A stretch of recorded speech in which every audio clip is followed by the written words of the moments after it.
আল্লাহ চাইলে কি না পারেন তার নজির দেখা গেল পৃথিবীর বুকে আরও একবার। সেই সুদূর উত্তর রাশিয়ার দাগিস্তানে একটি মুসলিম পরিবারে জন্ম নেওয়া শিশু আলিয়া ইয়াকুব প্রতি শুক্রবার তার শরীরের বিভিন্ন স্থানে ত্বকের নিচে জমাট রক্তের মতো হরফে পবিত্র কুরআন বা হাদিসের এক একটা বাণী লেখা ভেসে ওঠে।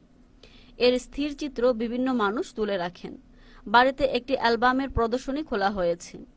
মধ্যপ্রাচ্যের একটি টেলিভিশন শিশুটির মায়ের সাক্ষাৎকার নেয়। শিশুটির মা টেলিভিশনে বলেন, যে সময় তার দেহে আয়াত বা হাদিস ভেসে ওঠে এর আগে তার অনেক জ্বর আসে। সে সময় সে প্রচণ্ড কান্না করতে থাকে। এরপর লেখাগুলো ভেসে উঠলে জ্বর কমে এবং কান্না থেমে যায়।